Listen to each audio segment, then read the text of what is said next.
Hola, ¿qué tal? Mi nombre es Iván Sánchez, psicoanalista, perfilador criminal, y quiero agradecerle de antemano a Alejandro por invitarme a este espacio, formar parte de su equipo de trabajo, y para ustedes, el público de teoría en pocos minutos, quiero compartir un poco de mi trabajo, un poco de la experiencia que tengo en estos campos del conocimiento, para que me conozcan, puedan conocer un poquito sobre mí, y poco a poco nos podamos acercar. Los dejo con una pequeña entrevista, es un tema que a mí me fascina muchísimo, es sobre el sujeto y lo criminal. Iniciar con esto, ¿no? El sujeto y lo criminal, ¿no? ¿Cómo lo planteas? Porque, vaya, tengo la cuestión de lo criminal como algo muy abstracto, ¿no? Y él como artículo, entonces no sé, pero pues bueno, igual, ¿cómo iniciaste esta investigación? Eh, Sonará muy chistoso, pero desde que yo recuerdo siempre me llamó la atención, pues, por ejemplo, acá en la Ciudad de México tenemos el Templo Mayor, tenemos cómo se hacían incluso, no recuerdo el nombre tal cual, pero cómo incluso con los cráneos de todos los guerreros que vencían en esas batallas que se hacían, bueno, en aquel tiempo, cuando el Templo Mayor estaba en su apogeo, cómo los utilizaban y también cómo existía también un museo de tortura aquí, bueno, existe un museo de tortura en la Ciudad de México. Bueno, yo también me preguntaba, bueno, ¿y qué pasa con todo esto, no? O sea, ahí me tenías un niño de 10 años preguntando, bueno, o sea, ¿por qué hay gente que puede llegar a matar y por qué de alguna forma está permitido que alguien te haga algo como esto, ¿no? O sea, hablando de la parte legal, ¿no? Porque era legal que te hicieran todo eso, ¿no? Y eso se fue convirtiendo más en otro tipo de pregunta, decir, bueno, ¿qué me impide a mí? ¿Qué me impide a mí matar a alguien más? Esa fue una pregunta que se me empezó ya a intentar formalizar, decir, bueno, pues sí, ¿cómo es que hay algunas personas que pueden hacer un acto como este y otras personas que no? Y poco a poco esa pregunta se fue ampliando un poco más. Ya no solamente era como el hecho de quién puede y quién no puede matar, sino, bueno, quién puede y quién no puede crear un acto criminal. Pero bueno, ese es el punto, ¿no? Poder responder más que nada a la pregunta, ¿qué pasa? ¿Por qué de alguna forma se puede transgredir? ¿Por qué es posible la transgresión? ¿Y en qué casos es posible esto, ¿no? Más que nada por eso empieza la investigación de este tema. Muy interesante, ¿no? Cómo entras en esta investigación, pero más interesantes son las preguntas, que te planteas. Eh, y me llamaba mucho esto, ¿no? Me interesaba mucho la cuestión de cuando dices, ¿qué me impide no hacerlo? No sé cuál pudiera ser la respuesta a esa pregunta. ¿Qué me impide? Porque antes, como tú lo decías, pareciera que era permitido, ¿no? En cuestiones legales. Ahora ya no. Ahora ya tiene por ahí sus sentencias, ¿no? Sus castigos, realizarlo. Pero ¿qué impide entonces no hacerlo? ¿Cuál fue ese viraje del sí permitido al ya no se permite? No sé, ¿qué podrías decirnos por ahí? Hay un texto en los escritos, bueno, yo trabajo más que nada con la parte del psicoanálisis desde Lacan, bueno, estamos acá con Davián también en Apola, entonces, bueno, nos movemos en todo ese asunto. Y hay un texto en Escritos uno que justamente es de introducción a las nociones de criminología, ¿no? O las aportaciones que el psicoanálisis puede hacer a la criminología. Uh -huh. Y si ese texto lo podemos leer junto con Vigilar y Castigar de Michel Foucault, podemos dar una primer posible respuesta a este problema. Es que no puede haber una sociedad que no esté pensando leyes, que no esté pensando formas en las cuales sus integrantes se pueden mover, ¿no? Pueden moverse, pueden pensar, tienen ciertas posibilidades para ser parte de ese grupo, qué cosas pueden hacer que los expulsen de ese grupo, cuál es la forma que se puede transgredir esa ley, ¿no?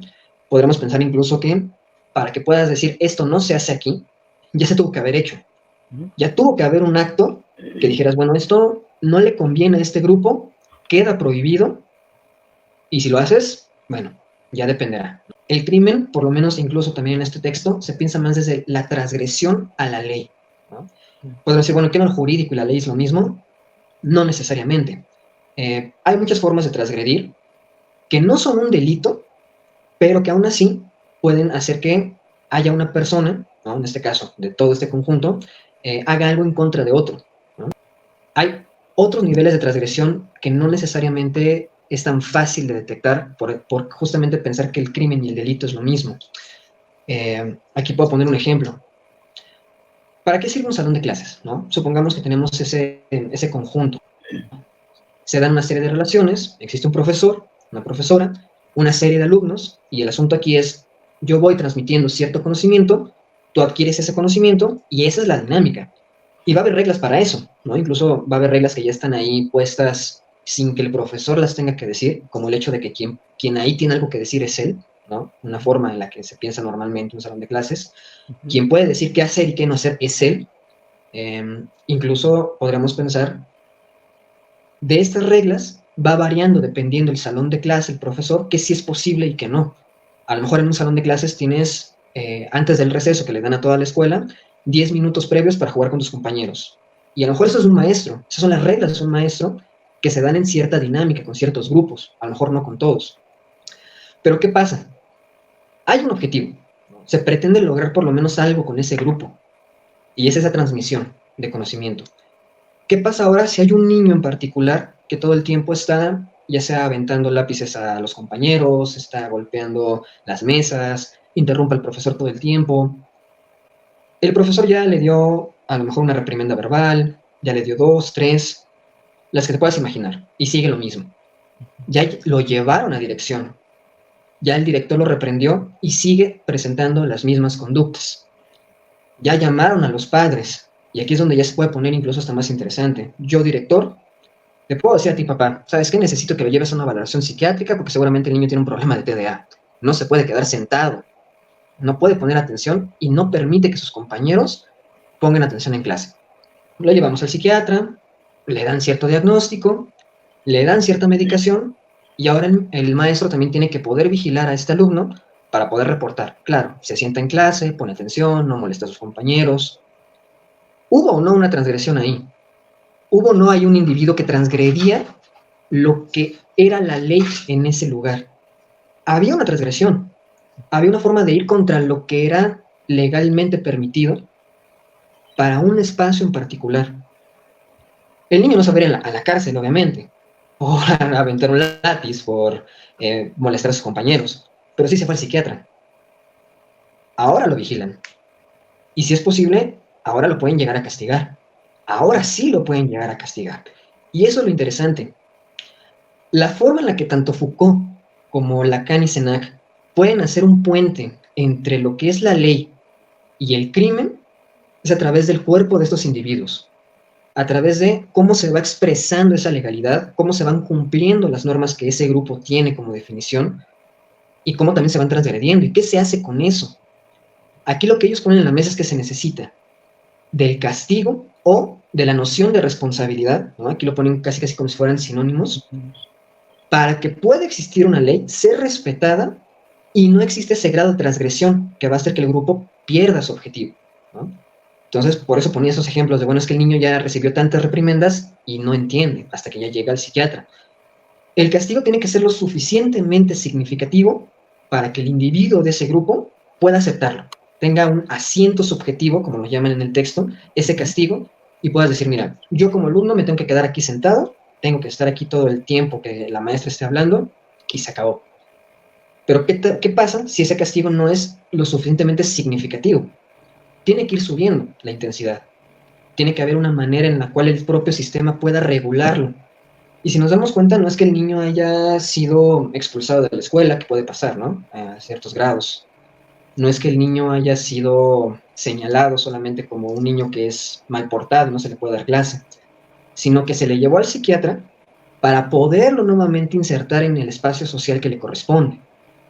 Entonces, respondiendo un poquito de por qué se puede y por qué no se puede, es porque existen sistemas en la sociedad que crean leyes, sean o no sean jurídicas, que le van a permitir a cada individuo decir qué puede hacer, qué puede pensar y qué no puede pensar y qué no puede hacer. Pero si eso se transgrede, si eso de alguna manera pudiéramos pensar que lo queremos transgredir, debe de haber una contención, algo sobre el cuerpo que lo someta y lo lleve nuevamente a seguir sobre esa línea de ideas que tiene que mantener. Eso, por ejemplo, puede empezarme ya a dar una respuesta de por qué no podría yo hacer algo como esto. Por lo menos yo sí le temo bastante al castigo en ese sentido. Claro. Sí puedo detenerme a pensar, no, mira, si me cachan, y no tanto en el acto, sino si me atrapan justamente, ¿qué me puede pasar a mí? Eso por lo menos ya lo podemos empezar a pensar, ¿no? Y creo que muchas personas luego hemos pensado en cosas bastante interesantes cuando vamos en la calle, ¿no? Y nos encontramos a una persona que a lo mejor camina muy lento y llevamos mucha prisa y nos desespera, ¿no? Incluso aventarlo, ¿no? Me he topado con gente que sí es como, voy rápido y ¡fum! Yo aviento a quien esté enfrente, ¿no? y dices, bueno, ahí transgredió a alguien más. No sé si justamente se pueda considerar un delito, pero por lo menos ahí sí hubo una oportunidad de decir, mira, no me importa que estés aquí, yo tengo pleno derecho a pasar. Y si tú me estorbas, yo te quito, ¿no? Entonces, algo en ese sistema promueve que este individuo sí pueda, por lo menos, llegar a ese grado de transgresión. Hay algunos que, pues, a lo mejor decimos, ay, tranquilo, espérate, ok, busca otra ruta, y órale, pasas a la persona, ¿no? Claro. Entonces, aquí la idea es poder pensar cómo es que unos individuos, vamos a decirlo así, sí tienen justamente la posibilidad de hacer y pensar en la transgresión, y hay otros que a lo mejor solo la pueden pensar y no hacerla, y otros que ni siquiera es una opción. Entonces ya tenemos por lo menos 3 formas de pensar el asunto: el acto y el pensamiento, solamente dejarlo como un pensamiento y dejarlo como una imposibilidad, ¿no? Entonces me parece que es una primera forma de empezar a responder esto. Debe de haber un campo de lo legal, un campo de lo criminal, justamente, que entre los dos van creándose uno al otro, ¿no? No puede haber ley sin crimen, y no había crímenes si no hubiera leyes, y algo en medio que pueda ser, digamos así, como ese equilibrio.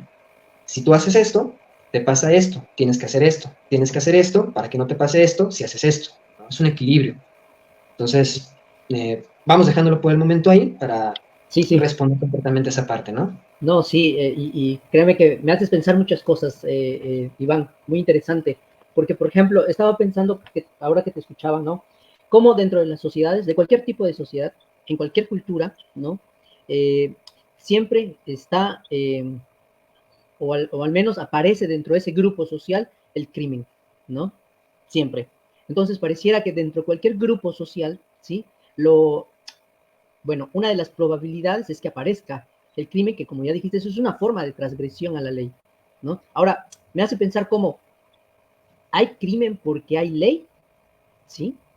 Si no hubiera ley, entonces no hubiera crimen, ¿sí?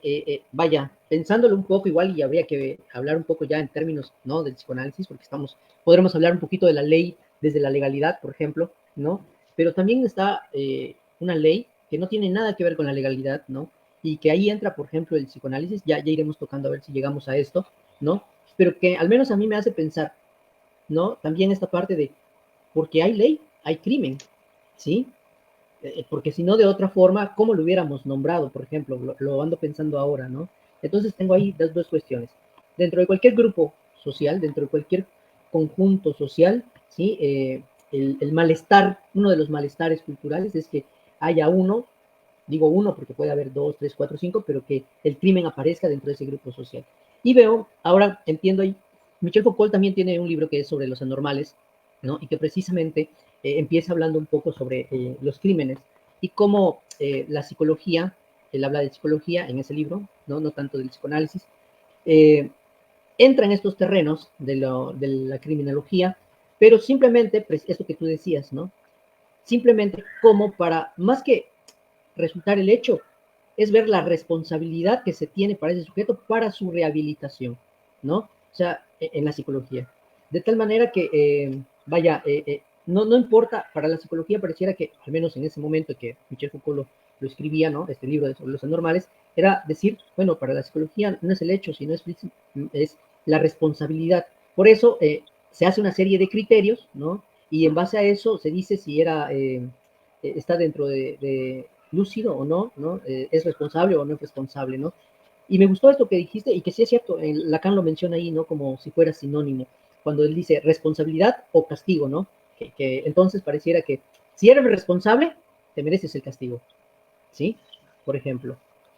Por ahí está la cuestión de vigilar y castigar que decías hace un momento. Entonces, el dispositivo está en la cuestión disciplinaria, incluso que decía Michel Foucault, ¿no? En la disciplinaria, pero también en la toma, no solamente el dispositivo, sino también toma el cuerpo, esto que tú decías muy bien, ¿no? Lo pienso ahora, toma el cuerpo también como una cuestión para disciplinar, ¿sí? ¿En dónde reside el castigo? Bueno, te encierro 3 meses, o ¿sabes qué? Te castigo y no sé, ahora que mencionaste al niño, no sé, un castigo pudiera ser, no, pues ahora no ves tele durante tanto tiempo, qué sé yo, ¿no? Pero era como que, incluso te podría decir, te estoy diciendo tantas cosas, porque lo ando pensando ahora, Iván, pero incluso, por ejemplo, un castigo, el castigo, las cárceles, bueno, aquí entra también esto del panóptico de Betham, que tiene mucho que ver con vigilar y castigar, ¿no? En la forma en que estaba construida, ¿no? Pero los reclusorios, por ejemplo, están situados como precisamente el aislamiento de este grupo, ¿no? En este caso, tú dijiste delincuentes, ¿no? Pero que pudiéramos hablar como crímenes porque han transgredido una ley, ¿no? Entonces, lo que hacen es aislarlo del grupo social, ¿no? Como aislarlo de este grupo social para mantenerlos castigados. Se supone que tenerlos encerrados sería como el mayor castigo. El problema es que hemos visto que cuando salen, bueno, algunas personas, si no todas, ¿sí? Reinciden una y otra vez. Y ese me parece que es un problema que no está solucionado, pero se sigue sosteniendo, ¿no? Ya tiene un buen tiempo que se sigue sosteniendo, ¿no? Y bueno, no da buenos resultados. Por ahí una cuestión. Y con esto cierro. Lo otro es que, bueno, los tienen encerrados y ahora sé que hay programas sociales, ¿no? Que se trabajan con ellos, pero hay algo bien interesante, Iván, y no sé si también esto abarca un poco en tu investigación. Eh, Cuando salen, ¿no? Es difícil para ellos, ¿sí? Vaya, reinventarse una vida fuera de, ¿sí? Algunos dirían, es difícil adaptarse. Adaptarse es una cuestión muy biológica y creo que no sería la palabra idónea al menos. Pero sí ese reinventarse, ¿no? O qué hacer ahí cuando uno está afuera y vemos que se le dificulta otra vez entablar con esas relaciones sociales. No sé si he dicho pura parabullada, pero es lo que me hiciste pensar ahora que te escuchaba, Iván. No sé, ¿cómo lo piensas? Ok, esta parte vamos a tomarla un poquito con pinzas, ya que de las partes que todavía faltan por desarrollar, justamente tiene que ver un poquito con esto. Esto que hablas al final, ¿no? De qué pasa cuando intenta el individuo, el individuo delincuente, bueno, incluso justamente no vamos a manejarlo como el individuo criminal, ¿no? Hacer algo distinto, vamos a ponerlo así. Cuando un individuo intenta hacer algo diferente que no sea la transgresión, parece que se pierde un poco, ¿no? Incluso, por ejemplo, hablando de este niño, ¿no? No sabemos si en ese intervalo, hasta que lo llevaron al psiquiatra, cuántas veces realmente pudo haber intentado haberse quedado en su lugar, o cuántas veces pudo haber intentado hacer algo diferente, pero terminaba repitiendo lo mismo. Cuántas veces incluso, justamente ya hablando de delincuentes, terminan requiriendo tomar, por ejemplo, bueno, eso es como lo más común, ¿no? Un espacio religioso o un espacio donde se haya una comunidad también entre ellos, para más o menos poder intercambiar un acto por otro, ¿no? A lo mejor ya no robo, pero sí me subo ahora a los camiones para pedirte una cuota voluntaria, ¿no? Y eso pues lo voy haciendo en grupos, lo voy haciendo con diferentes personas, y ojo, no es que esté mal, ¿no? O porque obviamente todo el mundo necesitamos crear grupos, pero esto es lo interesante, ¿no? ¿Cómo es que de repente el propio crimen posibilita la creación de grupos, posibilita la creación de conjuntos de individuos y que pueden seguir cometiendo estos crímenes justamente incluso dentro de las propias prisiones, ¿no? Que incluso, ahorita que vas diciendo esto, cuando lo leí por primera vez dije, no me inventes, o sea, ¿cuánto tiempo tiene el libro de Vigilar y Castigar? Y efectivamente no funciona ese sistema, ¿no? Hasta la actualidad, ¿no? Y es verdad, tenía un propósito, que es justamente este, poder rehabilitar. Pero ¿qué pasa? Se sigue repitiendo y repitiendo. Y aquí es donde entra justamente la propuesta clave. ¿Por qué estamos hablando del sujeto y lo criminal? No del sujeto criminal o del individuo criminal. Nos damos cuenta que hay algo. Hay un individuo repitiendo algo, repitiendo un acto una y otra vez, una y otra vez. Entra a la cárcel, se encuentra con otras personas que están repitiendo actos y que hacen comunidad dentro de ello, ¿no? Y quizás justamente el castigo ya no es suficientemente significativo para ellos porque saben que cuando entran van a encontrar con a lo mejor personas que son los que los mandaron a ellos a cometer estos crímenes nuevamente, ya encontraron otra forma de ser comunidad, no lo sé, ¿no? Entonces, ¿por qué hablar de el sujeto y lo criminal? Porque eso que se repite no es algo que por lo menos para el psicoanálisis tenga que ver con la responsabilidad de los actos del individuo. Esto tiene que ver con otra cosa, ¿no? Por lo menos desde nuestra postura. Nosotros no podríamos pensar la misma lógica que el psiquiatra, que el psicólogo, que necesitamos volver a insertar a ese individuo en cierta norma, de cierta forma, que sea por lo menos productivo para la sociedad, ¿no? Nosotros lo que pensamos es poder darle la oportunidad a ese individuo de dejar de sufrir algo, aunque no necesariamente tenga que ver con lo que la sociedad espera o lo que el grupo en el que normalmente está espera, pero que su sufrimiento sea diferente. Y eso tiene que ver también con esto que repite todo el tiempo. ¿Por qué una y otra vez tiene que seguir repitiendo un acto criminal? ¿Por qué tiene que seguir ahí todo el tiempo? ¿no? Incluso podemos pensar, bueno, ¿cómo es posible que ahora haya grupos de narcotraficantes aquí en México, por ejemplo, que ya te ofrecen algo a partir de ahí, ¿no? Que hacen que el crimen sea una ley incluso, que el crimen sea lo bueno, ¿no? Empezamos por la primera parte, sujeto y lo criminal. Si habláramos del sujeto criminal, estamos hablando de que hay un individuo y lo criminal es más bien como una especie de adjetivo, ¿no? Se está diciendo que él es un criminal por los actos que comete. El psicólogo puede trabajar con eso, incluso tiene que trabajar con eso, por ejemplo, cuando mandan a las personas de la corte y les mandan como algunos, bueno, no me acuerdo bien cómo es el proceso, pero les mandan ciertos formatos para que vayan a sesiones terapéuticas, el terapeuta pueda afirmarlos de que efectivamente se está trabajando sobre el acto que realizó, y bueno, eso lo pueda nuevamente llevar a reincidir en la sociedad como algo distinto, ¿no? Ahí el psicólogo está súper bien. Nuestro tema es otro. Nuestro tema es pensar el sujeto, ahorita vamos a ver qué es el sujeto, con la relación de lo criminal, un campo abstracto, como decíamos hace un momento, lo criminal como todo eso que transgrede leyes, como todo un campo de símbolos, todo un campo de posibilidades en relación con un sujeto, ¿no? Lo estamos separando. Estamos diciendo, ahí hay todo un campo de símbolos, ¿no? Todo un conjunto o toda una pieza de la cultura que permite transgredir otra, que permite transgredir las leyes. Y eso de alguna manera se relaciona con los sujetos. Entonces, espero que se alcance a ver esa diferencia, ¿no? Aquí estamos hablando, el sujeto criminal es aquel que hace un acto y tiene que ser castigado. El sujeto y lo criminal es un sujeto que se relaciona de alguna manera con todo un campo de posibilidades dentro de la cultura, y ahí es donde está nuestro trabajo. Podernos preguntar, como al inicio, ¿por qué se relaciona con eso y no con otra cosa? ¿Por qué sí puede relacionarse con esto y no con esto otro? Si se relaciona con esto, ¿puede hacer algo diferente? Incluso como lo decíamos hace un momento, podría de alguna manera tener un lugar en la sociedad de nuevo, teniendo en cuenta que ahora es el criminal, tiene ese estatuto ahora. Ahora es como si todo este campo lo estuviera cargando esta persona, ¿no? Como si todo el campo de lo criminal lo cargara un individuo. Entonces la idea es, bueno, si sigo siendo un criminal, tengo el mismo lugar socialmente. ¿Qué otra posibilidad tengo? Que no va a ser relacionarme con todo este campo. Entonces, si lo que llamemos sujeto, ¿no? Que todavía no lo estamos diferenciando un poquito, lo podemos hacer relacionarse con otras cosas, ahí está lo diferente. Ahí es donde entramos nosotros. No para decir, no, mira, no tendrías que hacer esto, sino, bueno, tú estás haciendo esto, pero por toda esta historia. Tú estás haciendo esto y además también eres una víctima de todo esto. Tú como individuo que está consultando, aunque seas el que agrede, aunque seas el que roba, aunque seas incluso el que mata, en realidad solamente es porque esas son las únicas posibilidades que tienes en la vida.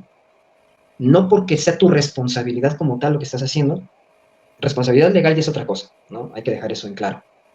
Sino porque, de alguna manera, el sujeto solamente está anudado o solamente puede ser pensado desde el campo de las posibilidades criminales. Si podemos abrir otros campos, otros sistemas de símbolos a los cuales pueda acceder ese sujeto, ya la cosa cambia. Ahora, ¿qué pasa con la idea del sujeto? ¿No? Esta idea es incluso un poco más compleja, me parece a mí, cuando empezamos a introducirnos al psicoanálisis, que propiamente pensar el campo de lo criminal. Ya tú miras bien diciendo cómo lo ves, o si hay alguien que tenga alguna duda también. Y lo voy a hacer de la siguiente forma. Hay un libro muy interesante, que es de Alain Badiou, que es El ser y el acontecimiento. Ahí nos menciona algo muy importante. Existen por lo menos dos maneras históricas que podemos pensar al sujeto. Una corresponde a Descartes, todo el desarrollo del sujeto cartesiano, el sujeto occidental, este sujeto que de alguna manera es sustancial, que es en sí mismo y existe por sí mismo, y que si lo leemos un poquito hacia adelante todavía podemos trabajar un poquito con Freud en ese sentido, ¿no? Tenemos un individuo que porta un inconsciente y que de alguna manera tiene que hacer que ese inconsciente se haga consciente, ¿no? Tenemos tal cual a una persona ahí. Podríamos decir, está Iván, está Davián, está cualquiera de los que estén aquí presentes, y eso es un sujeto, en un primer punto. Es un sujeto que piensa, es un sujeto que puede reflexionar sobre sí mismo, es un sujeto que posee ciertas características que lo hacen ser algo en el mundo, ¿no? Justamente por eso es que son seres, en ese sentido, ¿no? En el sentido de Iván es, Davián es. Como una ontología. Justamente. Bueno, más que solamente una ontología, sería un tipo de lógica ontológica. Una lógica donde se necesita pensar que hay diferentes sujetos, ¿no?, que son por sí mismos, no solamente seres humanos, ¿no? Podemos pensar en caballos, peces, ranas, lo que quieras. Algo que predica, algo que se le van ajustando ciertos predicados, ¿no? Podremos justamente decir, Davián es X, Iván es Y, ¿no? Tiene ciertas características. Pero siempre que pensamos en esto, siempre nos remitimos a algo como una especie de esencia, como una especie de alma incluso, si podemos decirlo así. Podríamos pensar que de repente Davián ahorita está en un modo de entrevistador, presentador de un programa, pero allá afuera es muy diferente, ¿no? Davián es fiestero, ¿no? Y es como todo el mundo lo conoce y como todo el mundo sabe que es Davián. Podemos pensar que por lo menos esa es su esencia. Puede haber diferentes contextos en el que no pueda ser así, pero algo de eso se expresa, ¿no? Puede ser que ahorita seamos bastante cómicos, puede ser que ahorita hagamos algo que haga que esto se convierta en algo un poco más movido, no lo sé, ¿no? Entonces, como de, claro, pues es que esa es la esencia de Davián, su esencia es poder atraer gente, poder ser el centro de atención, esa es su esencia, ¿no? Y eso es un individuo. Aquí la cosa es, esa esencia, ¿cómo se hace? ¿Cómo se construye esa esencia? ¿Cómo se construye Davián? Ahí es donde empieza a aparecer el sujeto. Y lo que por lo menos Badiou llama una segunda doctrina del sujeto. ¿Qué pasa con eso? Tendríamos que empezar a pensar un sujeto irreflexivo, es decir, no puede pensar en sí mismo. Podríamos pensar incluso en este mismo ejemplo, ¿por qué Davián es fiestero? Porque soy así, ¿no? Así me gusta ser, así es como me identifico. Pero en realidad estamos pensando por qué Davián no se puede reflexionar sobre esa esencia. Incluso ese sujeto tiene que ser asustancial, por lo menos desde Badiou. Y tiene que ser también un sujeto vacío, justamente. ¿Por qué? La idea que tenemos en psicoanálisis de sujeto parte de lo que Lacan define, tal cual como sujeto, es lo que representa un significante para otro significante. Un poco tautológica la idea cuando pensamos en el significante, que es lo que se representa ante un sujeto para otro significante. No salimos de ahí, ¿no? Si nos quedáramos solamente con eso. Pero entonces, ¿de qué estamos hablando con sujeto? Hace un momento decíamos, bueno, el campo de lo criminal es toda una serie de símbolos que están justamente como una burbujita dentro de la cultura, ¿no? Pensemos que la cultura es un superconjunto de símbolos y lo criminal es un pequeño conjunto. Y alrededor hay muchísimos más, ¿no? Podemos pensar lo que ahorita queramos pensar como subconjuntos de la cultura. Pero ahí es donde se construye este sujeto, en la materia del lenguaje, ¿no? En la materia de lo que los signos que representan lo criminal, ¿no?, es posible crear. Es un sujeto que se hace a través de pensar al lenguaje como una especie de esencia, como otra lógica ontológica. ¿En qué sentido? ¿Qué pasa con el significante? Aquí viene algo muy interesante. Por lo menos desde esta lógica tenemos que pensar que un significante, a diferencia de lo que ocurre con la lingüística, no tiene una relación estrecha con un significado, ¿no? No podemos decir, Davián es fiestero, así directamente. Eso no se permite en esta lógica. El significante es, si podemos decirlo de alguna manera, como una especie de célula. Utilicemos esa metáfora. Entonces, esta pequeña celulita, para poder tener un significado, para poderse valer por sí mismo, necesita de otro significante. Necesita estar siempre junto a otros elementos de su mismo tipo. Entonces, podemos empezar a crear pequeños conjuntos de significantes, de significantes, de significantes, y eso nos va a crear un sentido. Vamos con la parte de lo criminal. Si nosotros hubiéramos cometido un acto de homicidio en la Segunda Guerra Mundial siendo soldados, somos un héroe. O por lo menos, si no llegamos a esa condecoración, por lo menos fue algo permitido. Fue legal poder asesinar en el campo de batalla. Y el campo de batalla tiene ciertas reglas, ¿no? Incluso ahí mismo tendríamos que ir definiendo en qué sentido matar es parte de la ley. Matar es un crimen, ¿no? Matar es una transgresión, si lo pensamos de esta manera. Pero se puede hacer ley a partir de ahí. Entonces, yo como soldado, el sujeto soldado tiene permitido hacer eso. Y soldado puede haber cientos, miles de soldados, no importa cuál. Pero soldado y matar hacen sentido para que ese acto pueda producir una realidad, para que ese acto pueda producir una guerra. Ahora, si tú ves en el campo de batalla, por ejemplo, un casco con la Cruz Roja, ese no lo puedes matar. Ahí sabes que hay un límite para la transgresión. Ahí sabes que eso no se debe de hacer. Cualquier otro no es una transgresión que amerite un castigo. Me voy explicando un poco. Sí. Soldado, matar, guerra, ahí te arman un sentido. Claro. Te arman una posibilidad para crear una realidad y que sean los cuerpos que sean que estén actuando eso, puedan ejercer un lugar en el mundo. Mas no significa que el acto de matar lo haya pensado cada uno de los soldaditos. Es algo que ya está ahí, que ya les es posible desde ese lugar, desde que se les asume el lugar de soldado. Ahora que si ese mismo lugar lo ponemos actualmente, tiene otras variables. Tendríamos que pensar soldado, matar, no lo sé, narcotraficante, ¿no? Hay una serie de sentidos nuevos que tienen que permitirme a mí actuar. Yo como soldado voy a ser castigado si asesino a un civil. Sí y solo sí, no es un daño colateral. Claro. Estamos jugando un poquito con esto. Claro. Vamos jugando un poquito con esta situación de cómo se va creando la posibilidad de hacer un mundo a partir de lo que se dice que puede ser un mundo. Y puede haber muchos cuerpos haciendo eso, más no significa que esos individuos sean ese sujeto. Hablamos del tema de soldado, y soldados hay muchos. E incluso puede ser que de esos muchos haya algún individuo que no quiera hacerlo. Y aún así lo tiene que hacer. Aún así tiene que hacerlo. Aún así tiene que ir y matar. Aún así tiene que ir y a lo mejor crear toda una zona en un pueblo y evacuar a la gente y quitarle sus hogares. No lo sé, ¿no? Claro. De no hacerlo, de no hacerlo sería, bueno, antes, ahora no sé, pero era acusado como traición a la patria, ¿no?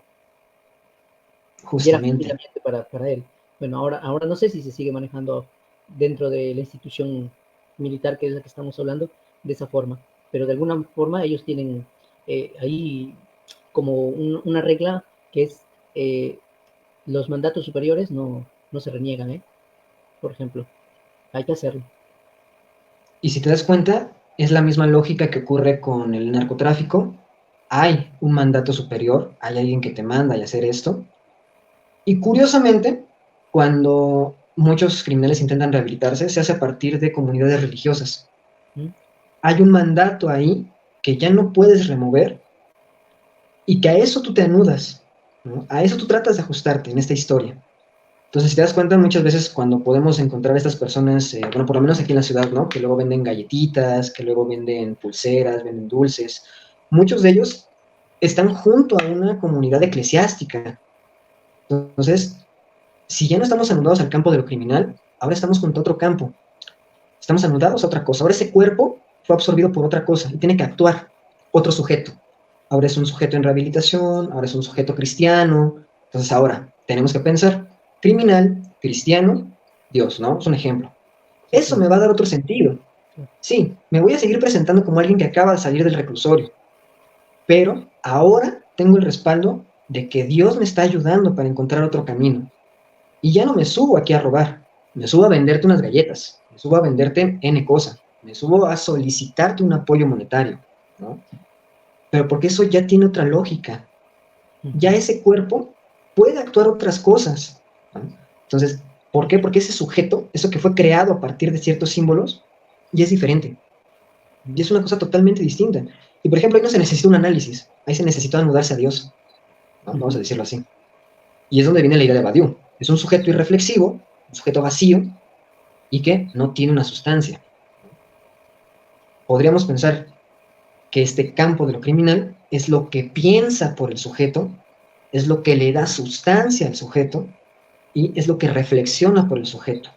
Es lo que le dice, tú puedes ser esto, a partir de esta acomodación de símbolos. Si yo te cambio uno, ya te cambié todo el sujeto, ya te cambié todo ese sentido, ¿no? Entonces, si yo voy juntando algunos discursos, ahora sí ya voy creando algo más complejo que ya se puede llamar humano, ¿no? No hay solo un discurso que nos atraviese, hay varios. Pero alguno de esos que nos va atravesando me hace posible transgredir. ¿no? Como en la parte del soldado, ¿no?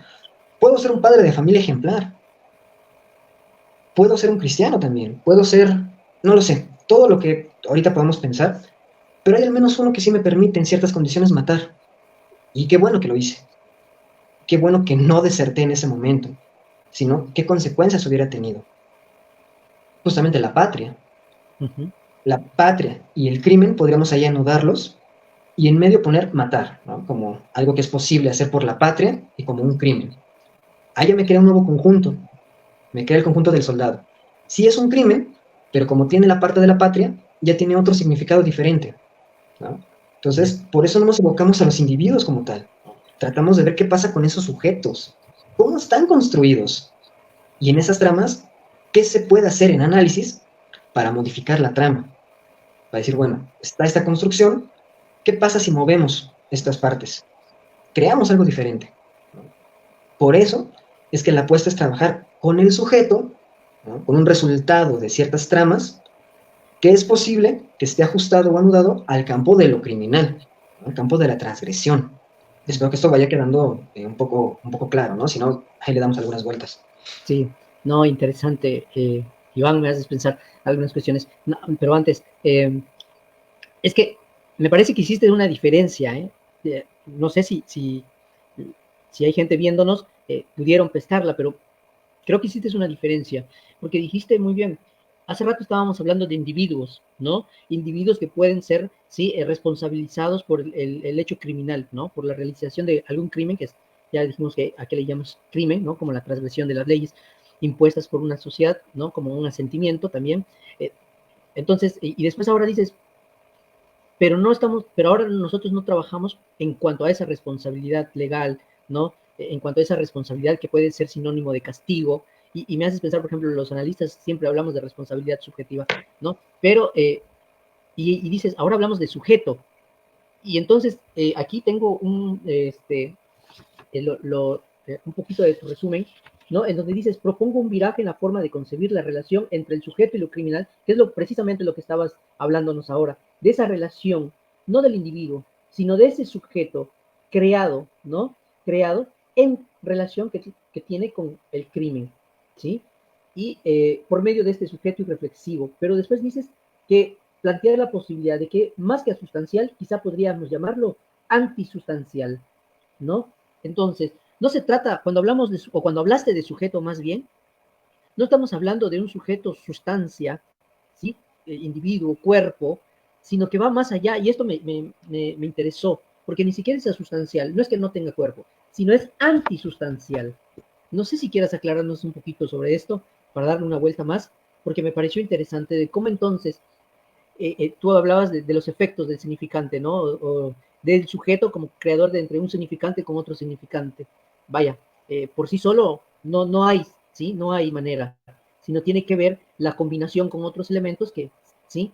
Que puedan manejarse para que eso pueda resultar una significación. Eso es lo que entiendo que planteaste, ¿no? Con todo esto, soldado, patria, ¿no? No es lo mismo hablar de soldado, patria que en la batalla de guerra con el soldado casco de la Cruz Roja, ¿no? O soldado narco. Vamos viendo ahí cómo se van moviendo estos elementos y cómo se van combinando para darle una cierta significación a eso, ¿no? Pero me haces ver cómo también dentro de lo legal se puede permitir cierto tipo de hechos que pudieran parecer crímenes, ¿no? Por decirlo así, cuando, por ejemplo, por la patria estoy permitido matar, ¿no? Por ejemplo, ¿no? O en cuestión de un daño colateral, ¿sí? Está permitido que el soldado, ¿sí? Abra fuego, ¿no? Entonces estamos viendo ahí los manejes de estas combinatorias que se van dando como para producirles significación. Pero sí me interesó más esto de antisustancial. No sé si le podamos dar una vuelta, Iván, son las 9:04, al menos para ir cerrando un poco este encuentro que, vaya, hay mucho por hablar todavía, ¿eh?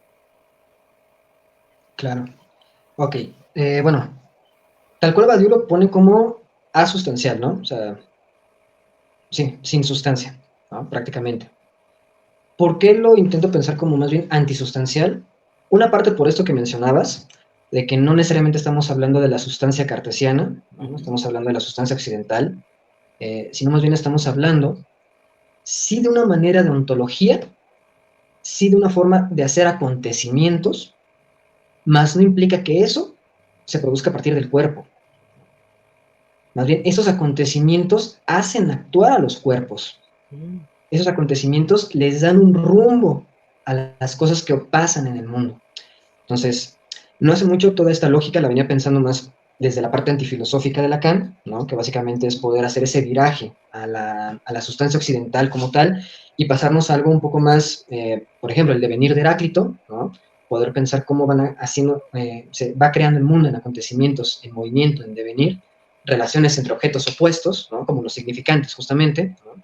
Necesito n cantidad de significantes en oposición para crear un sentido, ¿no? Y que eso no excluya el yo, ¿no? Para poderlo dejar justamente claro. Usualmente cuando decimos yo soy, ahí es como yo, individuo, soy esta cosa, ¿no? Pero eso es interesante, si el yo solamente es un significante y no significa nada en sí mismo, solamente tiene cierto sentido cuando está anudado a ciertas cosas, ¿no? Solamente tiene sentido a partir de un lugar de enunciación, ¿no? No puede hacer sentido decir yo soy burgués capitalista, no tiene ningún sentido decirlo, ¿no?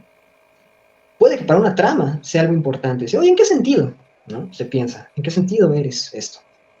Y que ya empiece ahí a desarrollarse toda una historia de, bueno, es que sí, estamos hablando de que prácticamente no tengo dinero, pero mi abuelo era tal y tal y tal y tal. Entonces, oye, qué interesante. Entonces, es como si de alguna manera estuvieras en ese tiempo con tu abuelo, ¿no? Cuando tú te nombras así. Entonces, lo interesante de esto es de que no nos interesa tal cual un hecho, ¿no? Podríamos decir, claro, es una distorsión cognitiva pensarte desde cierto lugar. Claro que no eres eso. Pero ¿por qué se dice que se es eso? ¿No? Vamos a pensarlo en un ejemplo un poco más claro de la clínica. Un paciente que llegue con el tema de la anorexia al consultorio. Te va a narrar un cuerpo, ¿no? Para que quede un poco más claro, ¿no? Usualmente pensamos que esto, ¿no? Que delimita la piel, es uno, somos nosotros. Pero ¿qué pasa con el tema de la anorexia? Esos límites, por lo menos no van a corresponder con lo que el terapeuta podría captar con los sentidos.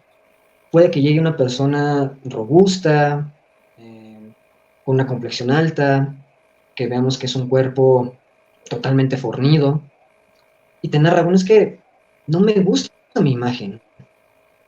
Cada día me veo más demacrado, cada día veo cómo mis huesos se empiezan a marcar, cada día me siento con menos energía y cómo de repente mis músculos empiezan a temblar y los veo cada vez más delgados. Pero si tú eres robusto, si tú eres una persona fornida, ¿cómo me dices que se te ven los huesos? No necesariamente los sentidos están narrando un cuerpo. Ahí se está haciendo un cuerpo, a partir de lo que se puede decir de ese cuerpo. Ahí hay un personaje, ¿no? Vamos a decirlo así. Vamos a pensarlo incluso así, ¿no? Está en una obra de teatro y no sé si alguien que aquí nos ve haya sabido de esta situación que hubo con una obra de teatro de Harry Potter, donde ponían a Hermione Granger de tez morena, de tez negra, no me acuerdo cómo la ponían, y pues muchos se quejaban de eso, ¿no? De que, pues, ¿cómo es posible, ¿no? Que cambien el color de piel de un personaje. Pues es que hay algo que se está narrando, independientemente del cuerpo que lo actúe, ¿no? Y aunque ese ejemplo puede ser medio polémico en ciertos sentidos, porque lo mismo que pasa con la sirenita y, bueno, otros temas como esos, es un poquito la idea, ¿no? Hay un actor que llega y te narra algo. Lo que te narra, ese es el sujeto. Eso es lo que le permite tener un lugar en el mundo. Por eso es antisustancial. Si hay un mundo, si hay una ontología, si hay acontecimientos, más no implica que sea el individuo sustancial del que parte ese mundo. Él es un personaje en una obra de teatro. Es un personaje más que actúa con otros. Hay que descubrir por qué ese cuerpo es el que le está tocando narrar y no otro. ¿Por qué solamente ese cuerpo es posible pensarlo y no otro? O incluso, ¿por qué a partir de cierto evento, este cuerpo ahora es narrado? Si antes a lo mejor se narraba otro cuerpo. ¿No? Entienden un poco la idea, ¿por qué? Trabajar más, bueno, más con la idea de antisustancial, ¿no? No estoy tan de acuerdo con la idea de que no hay una ontología en psicoanálisis, no hay algunos que sostienen eso, que no hay como ontología. Más bien estoy del lado de que, claro, hay formas de acontecer el mundo, más no significa que sea la forma occidental, la forma sustancialista, ¿no? Hay toda una corriente que tiene como nombre la inmanencia, ¿no? Y es toda una lógica ontológica, donde el psicoanálisis tiene cierto sentido con esto. Por eso trato de hacer como ese pequeño cambio, pensarlo de asustancial, más bien como antisustancial. No sé si eso lo puede llevar un poco más a la formalidad, ¿no? Si lo puedo hacer, qué padre, si no, bueno, pues nada más es como algo que me gusta decir y listo, pero me permite por lo menos hablar de esto, ¿no? Entonces, te lo dejo un poquito en la mesa. Sí, sí, interesante, Iván, porque entonces, y esto es coherente con lo que se propone dentro del psicoanálisis, ¿no? No trabajar con los cuerpos, ¿no? No trabajar con los cuerpos, no trabajar con el hecho, ¿no? O con la designación del individuo como crimen en responsabilidad, ¿no? Al crimen y por ello un castigo, ¿no? Sino más bien aquí es la trama, una trama, ¿no? Que va teniendo en las construcciones con un discurso, con el significante, ¿no?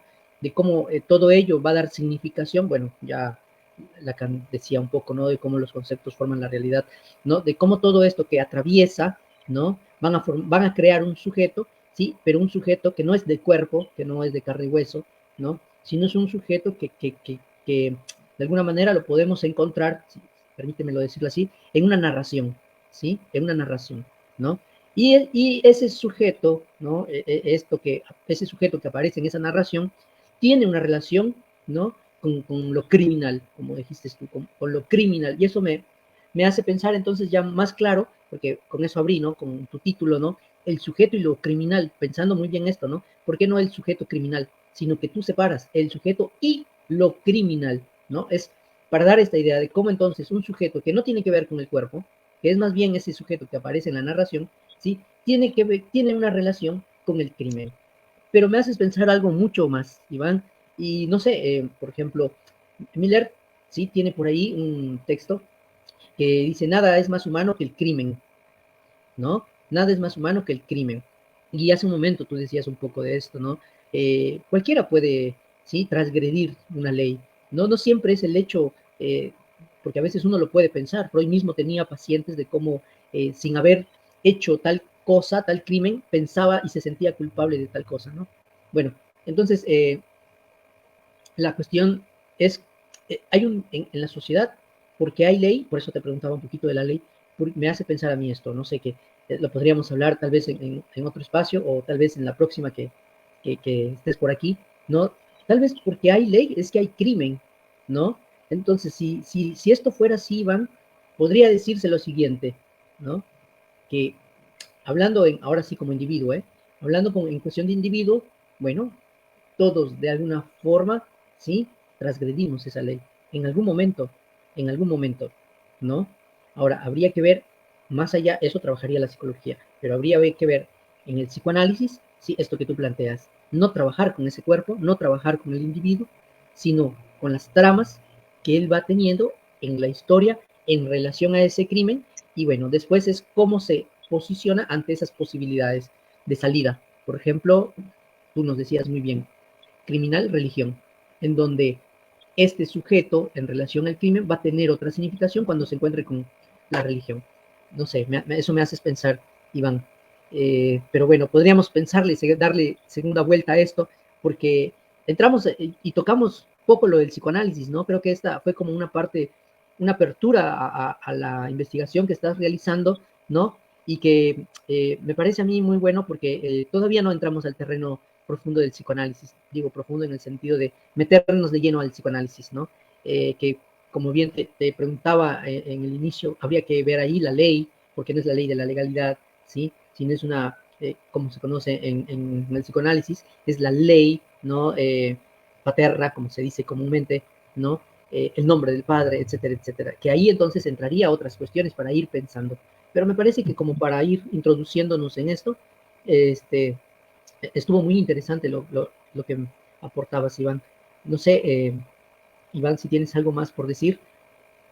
Sí, incluso, bueno, retomando esa parte de que no hay crimen sin ley, tampoco hay ley sin crimen, ¿no? Me parece que si estamos intentando pensar desde una lógica inmanentista, una lógica del devenir, una lógica ontológica que no tenga un significado en sí mismo los objetos del mundo, no puede haber una relación que no sea por opuestos. Y no podríamos pensar que primero fue la ley y después el crimen, o al revés, ¿no? Se requieren ambos para poder darle sentido al otro, ¿no? Yeah. Entonces, es un poquito la idea que tiene este Heráclito, ¿no? No puede haber incluso día si no hay noche al mismo tiempo, ¿no? un círculo, ¿no? Podríamos decir que tiene esas circunferencias y cada punto no fuera un inicio y un final al mismo tiempo, ¿no? Entonces de eso se trata un poquito este tema. Y sí, tienes ahí un punto muy importante, ¿no? La parte del psicoanálisis a lo mejor la dejamos un poquito apenas como coqueteando un poco con eso, ¿no? Pero creo que es muy importante también poder pensar desde qué lugar se habla el psicoanálisis, porque hay escuelas psicoanalíticas que sí te pueden hablar del individuo, ¿no? Que sí pueden trabajar bastante bien con esa idea, pero trabajar con el sujeto no solo es hacer un viraje teórico dentro del propio sistema psicoanalítico, ¿no? No solo es hacer un viraje de, claro, ya no le voy a llamar individuo, le llamo sujeto para escucharme más psicoanalíticamente correcto. No, estamos hablando de un cambio de ontología. Y si cambiamos la forma en cómo podemos pensar que el mundo es posible, tenemos que también pensar desde qué tipo de epistemología eso le puede dar cierto respaldo a crear un método que analice esos sujetos, ¿no? Entonces, me he metido bastante en esa parte porque creo que es muy importante darle un estatuto al psicoanálisis, saber dónde está parado para poder decir, bueno, ¿por qué estamos hablando todavía a estas alturas del siglo XXI de psicoanálisis, cuando muchas escuelas de la ciencia positiva, cognitivo-conductual o algunas de esas, ¿no? Hablando de nuestro campo IPSI, lo dan totalmente por perdido, ¿no? Dan al psicoanálisis como algo que debería de desecharse, ¿no?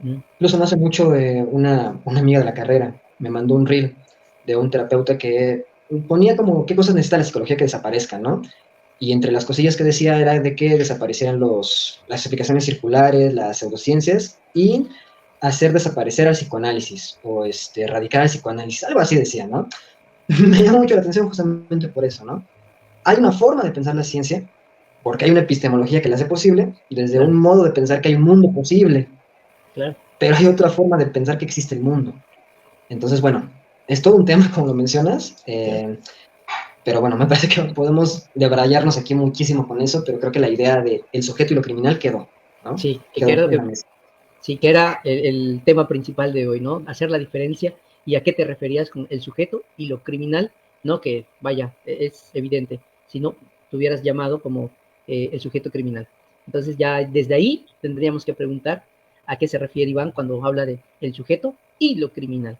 Bueno, Iván, pues yo creo que podríamos dejar aquí y ya en otro momento podremos hablar un poco ya de esto con el psicoanálisis, ¿sí?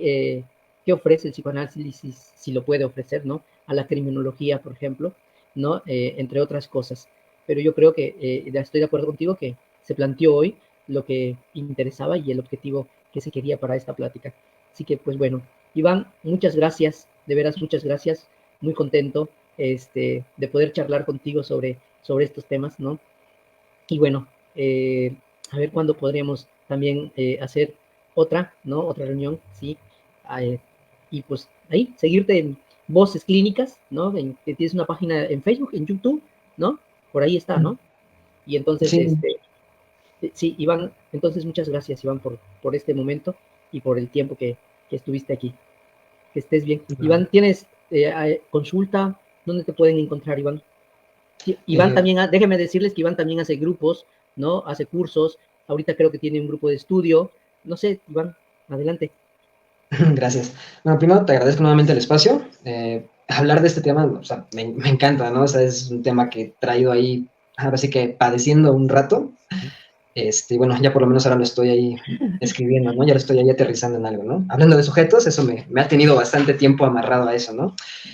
Tenemos lo de las voces clínicas como tal, próximamente también, pues Davián también ya aceptó ahí la invitación de estar en un episodio de voces clínicas, lo tendremos por ahí. Es un pequeño proyecto para hablar de lo que pasa en la clínica, ¿no? En general. ¿Qué podríamos compartir ya como terapeutas, vamos a ponerle ese nombre, con algunos que están en formación o qué temas quisiéramos que quizás fueran más rigurosos en nuestro campo, pero también teniendo en cuenta que quizás alguna persona que quiera empezar un proceso terapéutico va a ver esos programas y puede decir, ok, para esto sirve cierto tipo de proceso, para esto sirve psicoanálisis, para esto sirve N-terapia, ¿no? Entonces es una forma de acercar tanto a los teóricos como acercar a los pacientes a este mundo, ¿no? Que sepan a qué se enfrenta esa pareja de terapeuta y paciente al momento de estar en un dispositivo clínico, ¿no? Bueno, ahí tendremos a Davián. Tenemos donde más intento publicar cosillas de psicoanálisis y promocionar voces clínicas es en Instagram. Estoy como Psic Iván Sánchez en Instagram. Bueno, también aquí en Facebook, pero bueno, no me muevo tanto en Facebook. Entonces estoy más en Instagram, más al pendiente. Perfecto. Bueno, también tenemos ahí un curso que lo tenemos como en diferentes modalidades ahorita, que es justamente bases teóricas de la clínica psicoanalítica. Podríamos decir que ese curso es un recorte de la investigación del sujeto y lo criminal, ¿no? Que ya va enfocado en esa parte, ¿no? ¿Cuáles son los fundamentos de una técnica psicoanalítica? Y bueno, eso después lo pueden pensar adentro de esta lógica, ¿no? De, pues, ¿qué tiene que hacer el psicoanálisis aquí con el sujeto y lo criminal? Claro. Entonces, ese recorte lo tenemos ahorita como una especie de curso. No está obviamente como un recorte acabado. El año pasado fue que lo presenté como un primer punto. Este año me dediqué a actualizarlo con bastante información nueva, con bastantes formas diferentes de pensar ciertos temas para darle consistencia a la clínica psicoanalítica.